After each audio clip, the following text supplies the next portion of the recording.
New York میں اقوام متحدہ کی جنرل اسمبلی کا 26 ستمبر کا اجلاس، جس میں خطاب کے لیے اسرائیل کے بنجامن نیتن یاہو کو تقریر کرنے آنا ہے۔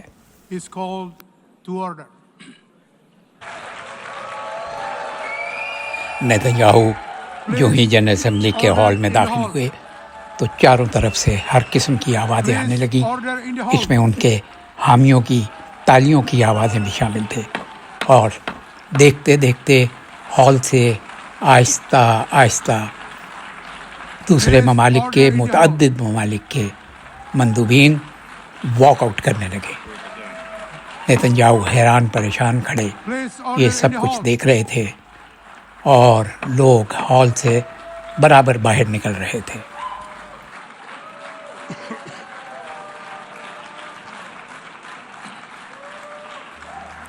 آپ دیکھ سکتے ہیں کہ اس وقت جنرل اسمبلی کا ہال لگ بھگ 70-80% کے قریب خالی ہے، اور لوگ مندوبین برابر اٹھ کے ہال چھوڑ کے جا رہے ہیں۔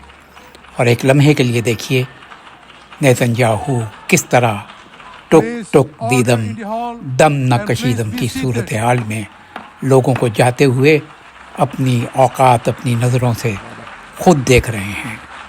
غزہ کے قاتل کے ساتھ یہی سلوک بہت پہلے ہونا چاہیے تھا۔